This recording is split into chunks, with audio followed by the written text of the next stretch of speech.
prime example. The rough and the rugged, make something out of nothing.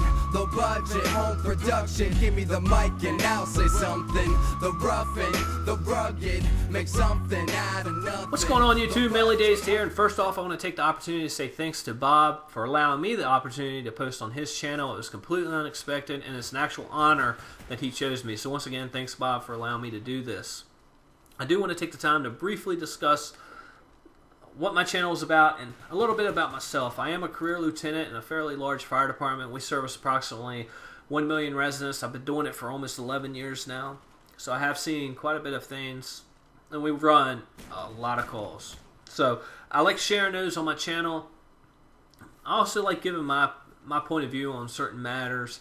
You won't find tips and tricks on my channel because I don't consider myself that good of a player. I'm above average. I enjoy playing the game. I think I'm decent. I just don't think I'm an expert. So don't come to my channel thinking that you're going to find tips and tricks, because it ain't going to happen.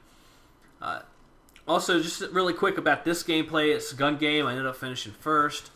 So one thing I did love about Black Ops was this competitive playlist that they had. And I hope they bring it back in Black Ops 2. They've already confirmed that they're going to have the futuristic Nuketown, which is awesome.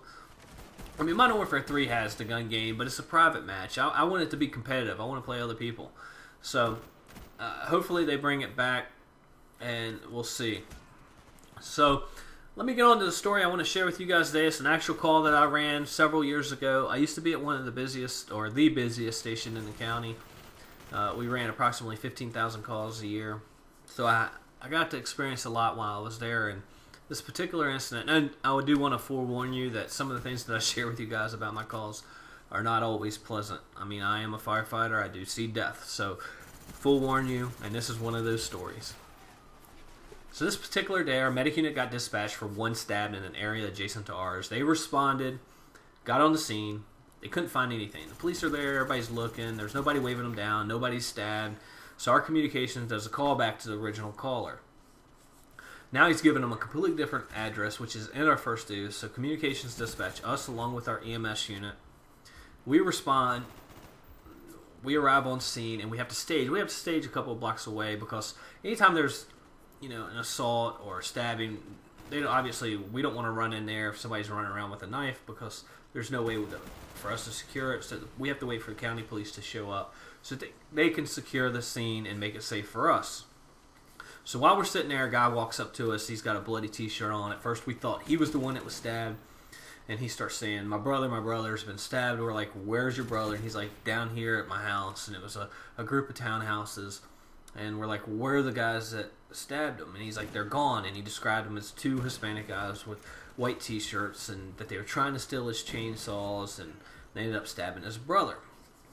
So we made the decision to go in without the cops. We get there. This guy's, he's stabbed 17 times, all through the torso, in the neck.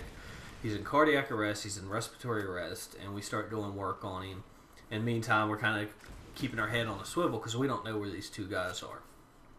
Cops get on the scene, they secure the scene, and they obviously start doing a patrol of the area looking for two Hispanic guys in white t-shirts. They end up finding two guys that fit the description, but had no weapon, had no blood on them, had no chainsaws, and the story was just not adding up. So we ended up transporting the guy to the hospital. They work on him at the hospital for quite a bit. We were unsuccessful with resuscitating him. He ended up passing away, unfortunately. So the cops show up at the hospital, and they start questioning the brother, because the brother rode with us to the hospital. And the story started changing. Come to find out, they were both smoking PCP. They got into a heated argument, and he stabbed his own brother. And the whole time he was standing next to us while we were trying to resuscitate his brother. And he rode along with us in the EMS unit to the hospital. His behavior was a little bit erratic, but we weren't 100% sure if it was because of what he had witnessed. The story didn't really make sense, because why did they only stab his brother and he had no injuries whatsoever? So we were kind of suspicious on his story. But, it is dangerous. It is what we do. It's what we signed up for. I hope you guys enjoyed this video. And I do ask you to stop by my channel.